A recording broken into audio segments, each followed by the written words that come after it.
Hello एमर्स, आज हम लोग देखेंगे 3.2 एक्सरसाइज का। ये जो तीसरा था, क्योंकि इससे पहले हम लोगों ने दूसरे तक सभी क्वेश्चन यानी पहला और दूसरा क्वेश्चन खत्म कर लिया था। अब हम देखेंगे तीसरे का पहला क्वेश्चन। और तीसरे के अंदर बहुत सारे क्वेश्चन है, लगभग 6-7 क्वेश्चन है। उन सभी क्वेश्चंस को प्रयास करेंगे कि आज खत्म किया जाए। या नहीं हो पाएगा तो नेक्स्ट वीडियो में हम लोग क्लियर करेंगे। लेकिन सबसे पहले देखते हैं पहला क्वेश्चन। अब यहाँ पे मैंने इसको हिंदी में लिखा है, तो इससे आपको दिक्कत नहीं होनी चाहिए, बिकॉज लैंग्वेज का कोई मतलब नहीं है, आपकी समझ होनी चाहिए। ठीक है ना। क्वेश्चन चाहे हिंदी वाले में हो चाहे इंग्लिश वाले में हो, दोनों में सेम करना है। ओके, तो देखो लिखा गया कि दो संख्याओं का अंतर 26 है। दो संख्याओं का अंतर कितना है? 26।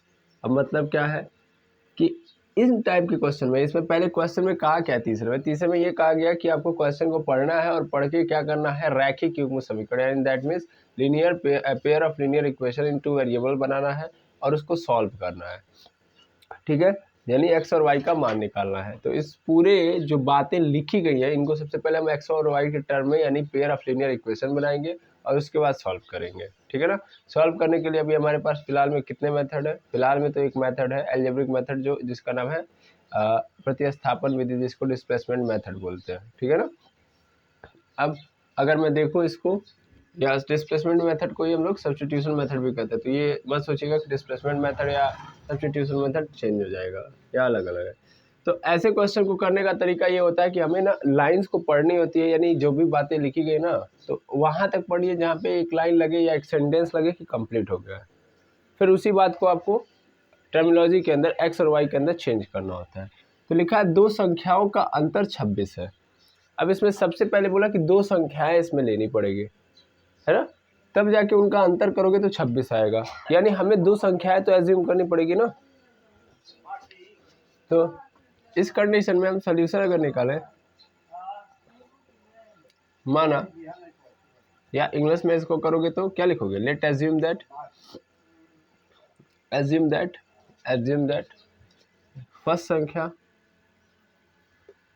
फर्स्ट नंबर इज, दो नंबर है ना, तो first number is x.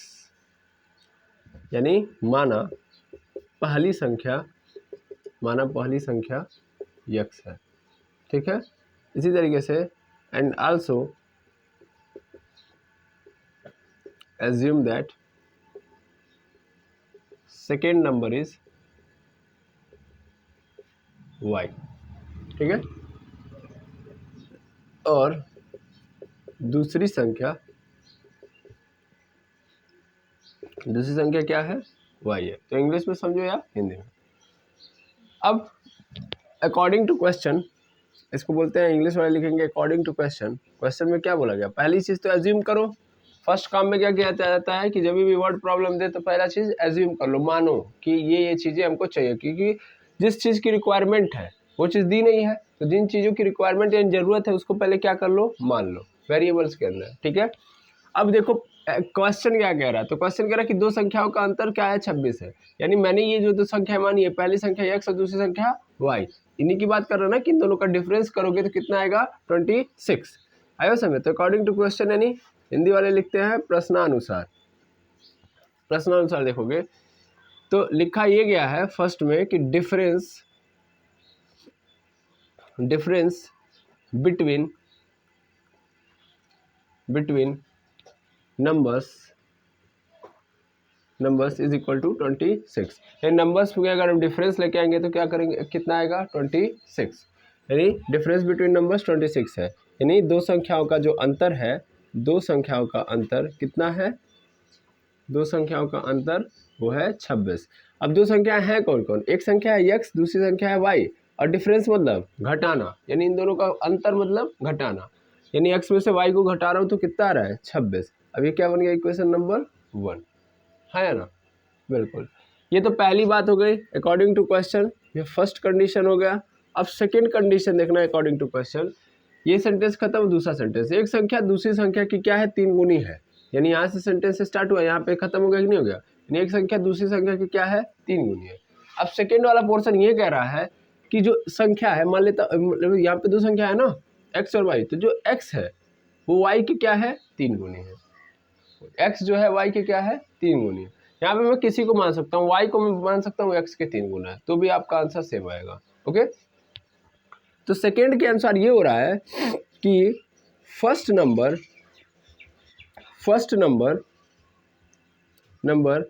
Is equal to second number, और सेकेंड नंबर के क्या है 3 गुना, 3 गुना का मतलब सेकेंड नंबर का 3 गुना का मतलब सेकेंड नंबर में क्या कर देना 3 से गुणा। फर्स्ट नंबर आपने क्या माना हुआ है x और 3, सेकेंड नंबर क्या माना है y, तो x इज इक्वल टू क्या गया 3y, ये क्या हो गया सेकेंड इक्वेशन हो गया। यहाँ पे किसका मान रखा गया है, x की वैल्यू मिल गई कि नहीं मिल गई है।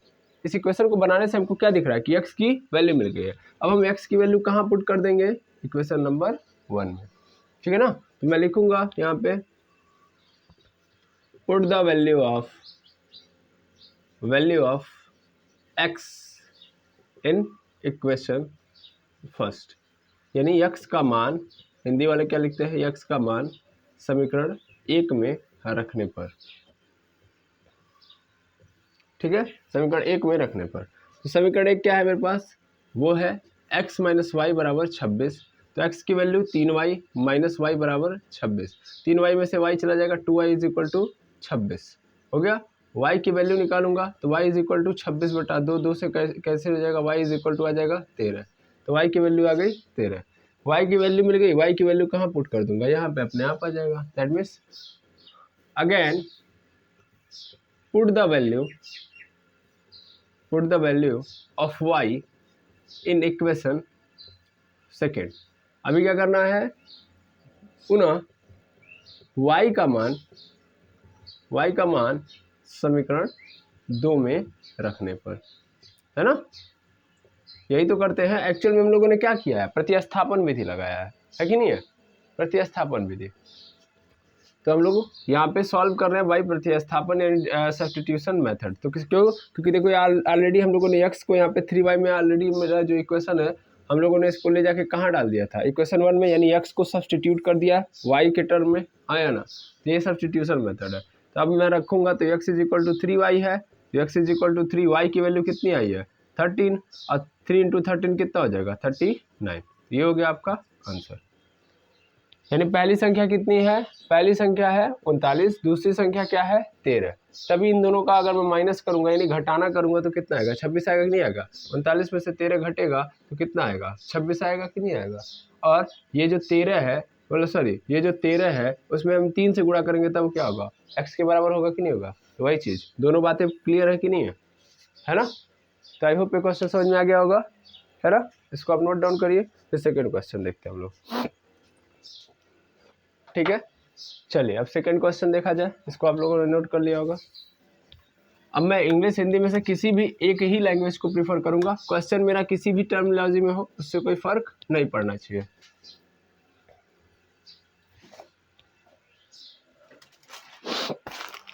चलिए देखिए सेकंड क्वेश्चन हमारे पास क्या है, सेकंड क्वेश्चन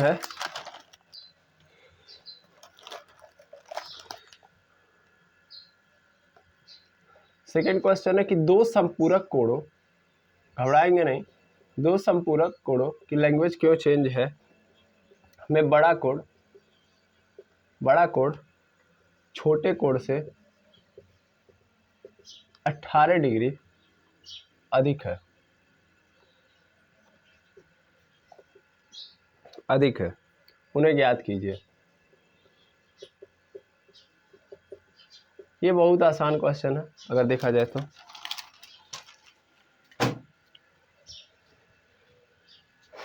लिखा है दो संपूरक कोणों में बड़ा कोण क्या है, छोटे कोण से 18 अधिक है। अब आप देख रहे होंगे कि यहाँ पे संपूरक कोण की बात की, व्हाट इज संपूरक कोण। तो संपूरक कोण का मतलब होता है, यहाँ पे ध्यान देंगे, संपूरक कोण को हम लोग इंग्लिश में बोलते हैं सप्लीमेंट्री एंगल, सप्लीमेंट्री एंगल। अब सप्लीमेंट्री एंगल का मतलब क्या है, ध्यान देंगे, सप्लीमेंट्री एंगल उन एंगल्स को बोलते हैं, यहाँ पे जब क्या होंगे, पहली बात तो सप्लीमेंट्री एंगल और कम्प्लीमेंट्री एंगल दो ऐसे एंगल होते हैं जो पेयर ऑफ एंगल से बनते हैं, यानी जब दो एंगल, दो कोणों का जब जोड़ा आता है तब जाके क्या बनता है, हमारा संपूरक कोण और कोटिपूरक कोण बनता है। मतलब कि ध्यान देंगे, एक एंगल ये हो गया, एक एंगल ये हो गया, यानी एक ही एक्सिस पे मतलब या एक ही लाइन के बीच में अगर दो एंगल बन रहे हैं ये देखिए दोनों एंगल एक ही पोर्शन पे स्थित है ना, ये वाला इसके साथ बनाया है और ये वाला भी इसके साथ बनाया है। इन दोनों कोण एक ही लाइन के साथ एंगल बनाए हुए हैं।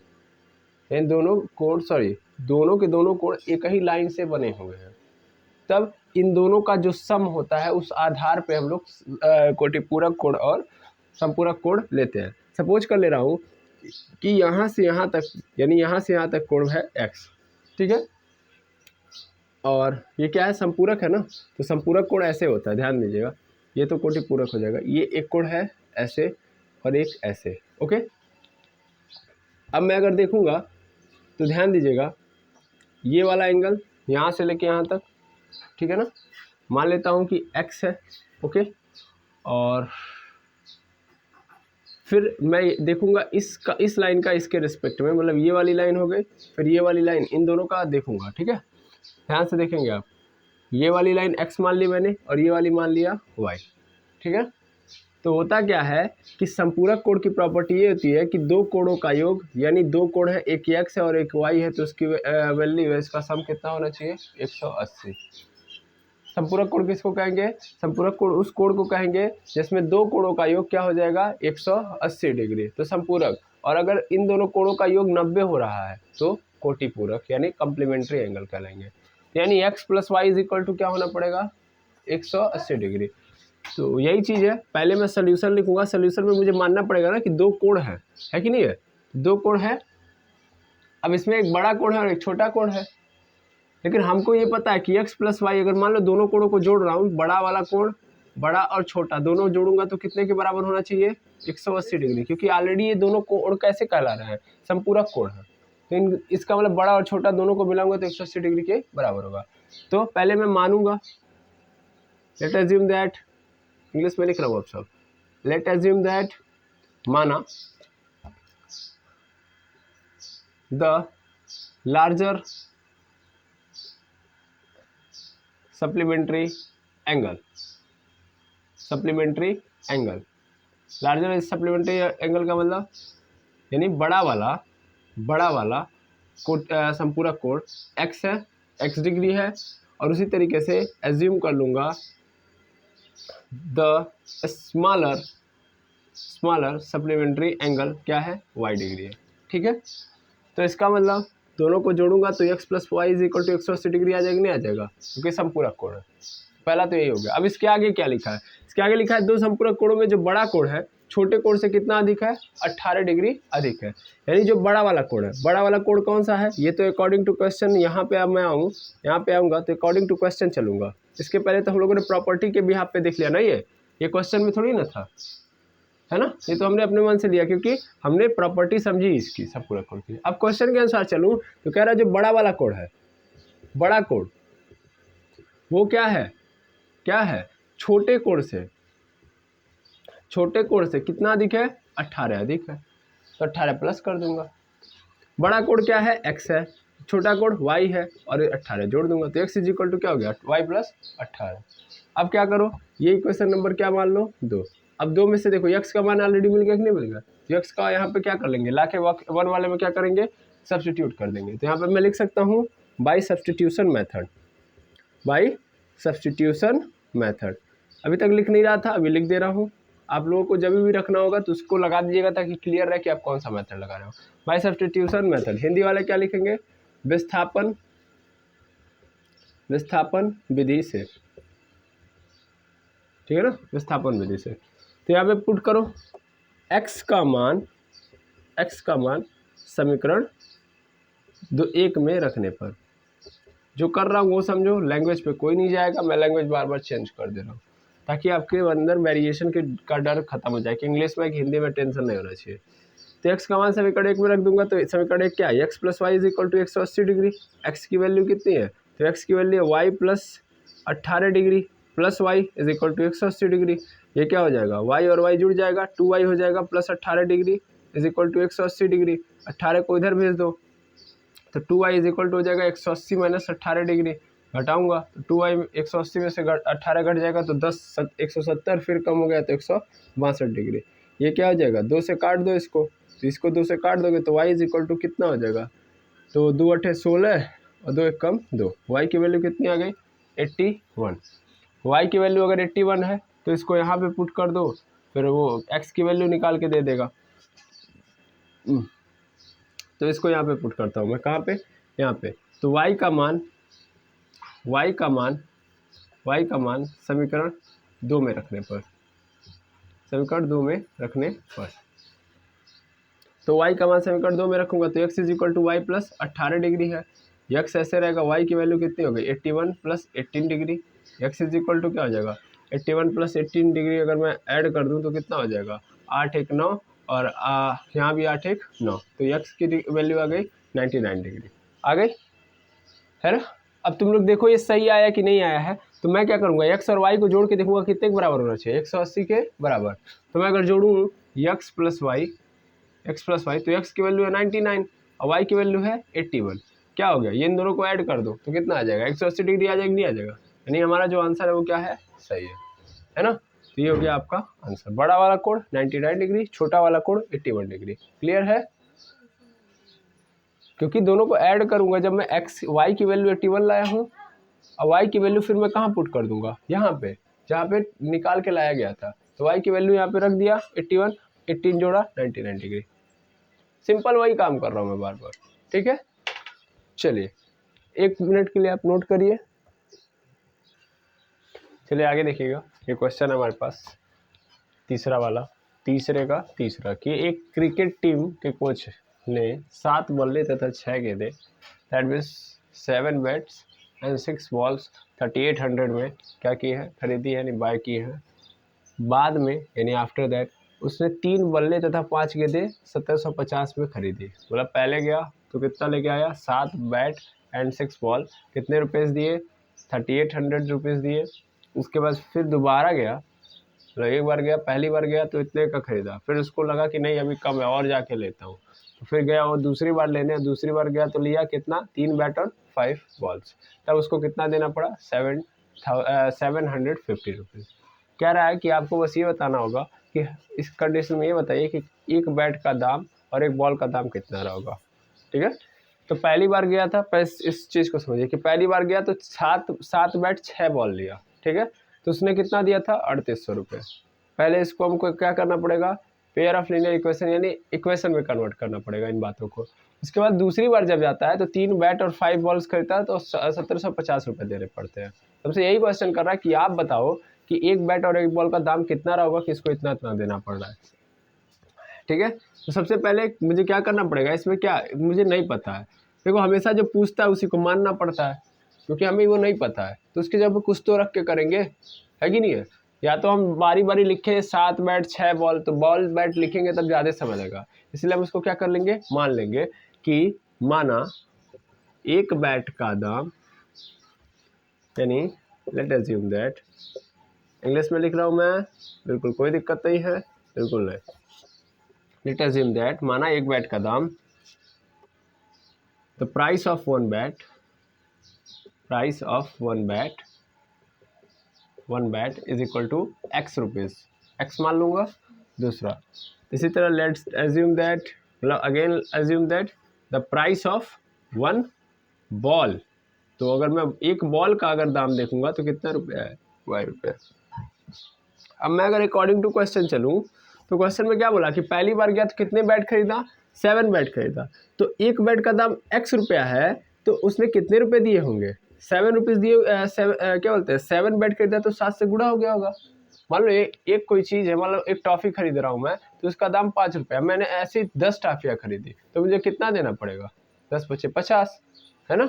यानी 10 से उसमें क्या कर दूंगा मैं, गुणा, तो जितना भी नंबर होता है उसके एक क्या बोलते हैं यूनिट प्राइस में मल्टीप्लाई कर देते हैं। उसी तरीके से उसने 6 बॉल भी खरीदी तो एक बॉल का दाम कितना है, y रुपया है, टोटल कितनी बॉल खरीदी, 6, तो इसका मतलब 6 से गुणा कर दूंगा तो 6 y रुपये देना पड़ा होगा बॉल के लिए और 7 x रुपया देना पड़ा होगा बैट के लिए।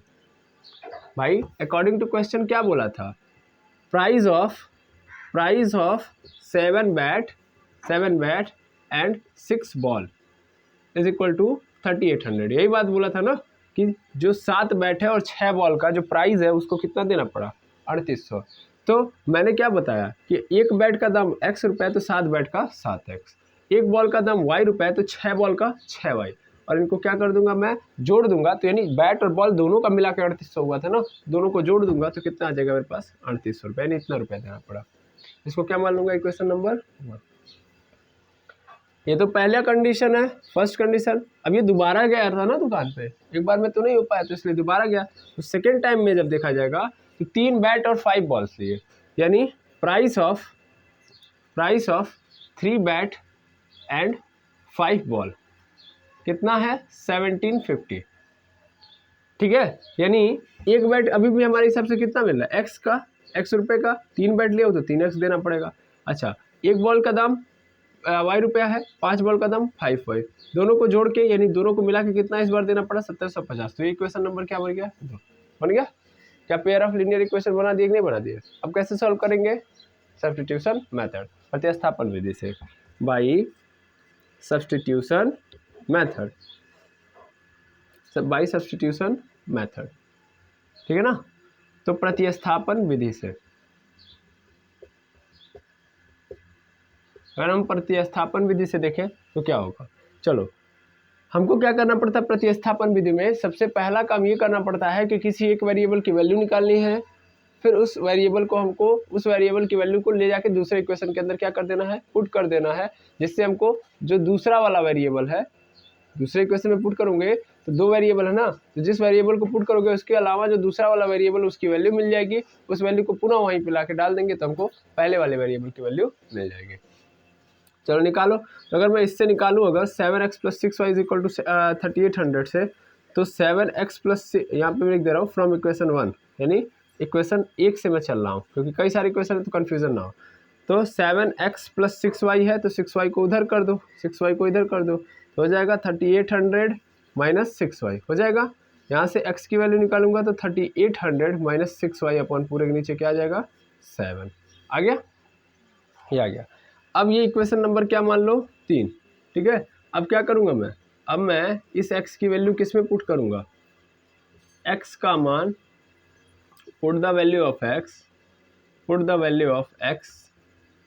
x इन इक्वेशन सेकेंड, दूसरे वाले में डाल दो।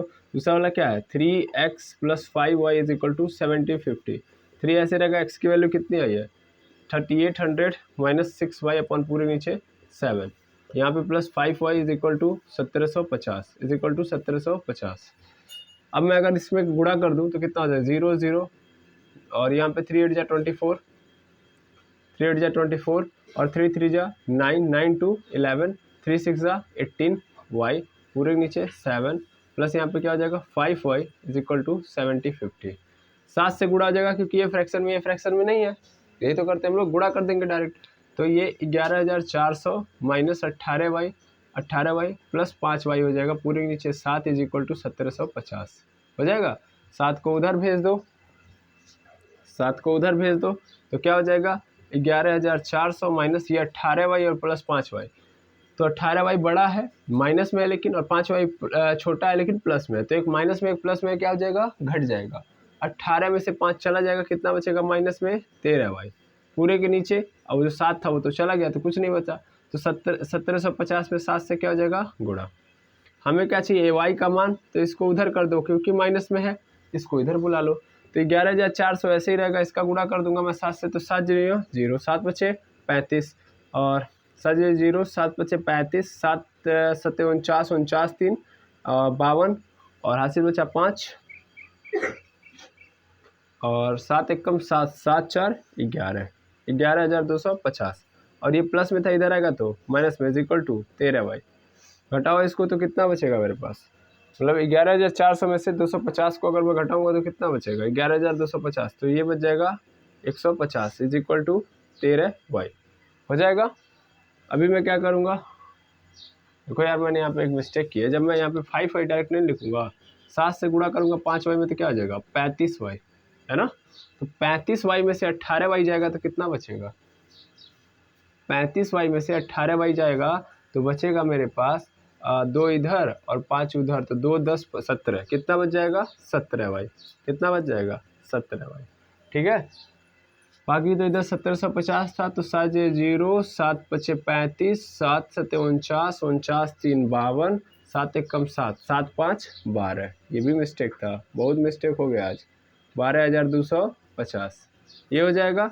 और ये जो होगा ये क्या है मेरे पास, 35 में से 18 जाएगा तो बचेगा कितना मेरे पास, जस्ट हम इन लोगों ने देखा 17y बचेगा। और 17y किस में बचेगा, प्लस में 17y, क्योंकि यहाँ पे देखो 35 बड़ा है 18 छोटा है, तो यहाँ पे बच गया प्लस में 17y, है ना। अब क्या करना चाहिए मुझे, अब यहाँ से इक्वेशन को छोड़िए, हमें इसकी वैल्यू चाहिए ऑलरेडी प्लस में, तो हम किसको फेंकेंगे उधर, इसको फेंकेंगे ना, तो ये इधर आएगा। तो 17y इज इक्वल टू हमारे पास आ जाएगा, इसका गुणा भी हम लोगों ने जस्ट किया तो 12,250 यही तो आया था।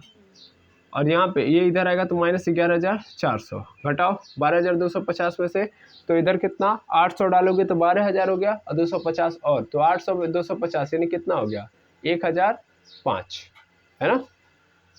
अरे भाई देखो 12,250, आधे लोग तो यहीं से कन्फ्यूज हो जा रहे हैं। 11,400, ये 0 ये 5, और क्या हो जाएगा ये यहाँ पे 12 में से 4 जाएगा, यहाँ पे 8 हो जाएगा, और ये कितना हो जाएगा 2 में से 1, अच्छा 1850 आ रहा है। सब गलत है यार क्या हो रहा है आज, 0 5 में से 0 जाएगा 0, मतलब 5, यहाँ पे 12 में से 4 जाएगा 8, 850 आएगा, है ना। कितना आ जाएगा 850, यहाँ पे क्या हो गया 17y की वैल्यू निकालिए, 17 को इसके नीचे भेज दो, तो क्या हो जाएगा यहाँ पे y इज इक्वल टू आ जाएगा 850 बटा y, सॉरी 17, आज बहुत मिस्टेक हो रहा है, 17 पचे 85, यानी y इज इक्वल टू क्या आ गया 50, क्या आ गया y is equal to 50। y मतलब ये है एक बॉल का, यानी एक बॉल का दाम कितना रुपया है 50 रुपया, ठीक है ना। तो 50 रुपया एक बॉल का दाम है, एक बॉल का दाम 50 मिल गया, तो फिर हम क्या कर सकते हैं यहाँ पे डाल देते हैं, put the value of y in equation 1, put कर दिया जाए। चलो देखो यहाँ पे इतने ही जगह में देखते हैं, तो हम लोग क्या करेंगे, put the value of y in equation first, second, third वाले में, थर्ड में डालेंगे, तो क्या है मेरे पास x इज equal to 3800 minus 6y upon 7, यहाँ पे 3800 ऐसे ही रहेगा, प्लस 3800 ऐसे रहेगा, 6 इंटू वाई की वैल्यू कितनी है 50 अपॉन पूरे नीचे 7, 3800 माइनस इसमें 6 पचे 30, यानी कितना हो गया 300 बटा 7, यहाँ पे कितना आ जाएगा मेरे पास, यहाँ पे आ जाएगा मेरे पास 3500 बटा 7, इसको काट दो तो 7 बचे 35, यानी कितना आ गया 500, x की वैल्यू कितनी आ गई 500, यानी एक बैट का दाम कितना है 500। अब चेक करना है तो x की वैल्यू यहाँ पे 500 डाल दो, y की वैल्यू 50 डाल दो, दोनों को मतलब कैलकुलेट करो, अगर 3800 आ जा रहा है तो तुम्हारा आंसर क्या है सही है। चेक भी कर लो, x की वैल्यू 500 है तो कितना हो जाएगा, 7 का गुणा 5 में कर दूंगा, 7 पचे 35, 3500 रुपया बैट का दिया होगा, और y की वैल्यू 50 है तो 50 छके 300, 300 बॉल का, तो 3500 और 300 कितना हो गया 3800 हो गया कि नहीं हो गया, यानी जो आंसर निकल के आया वो सही है, यानी एक बॉल का दाम कितना है 50 रुपया है और बैट का दाम 500 रुपया है। तो आई होप ये पूरा का पूरा समझ में आ गया होगा, है ना।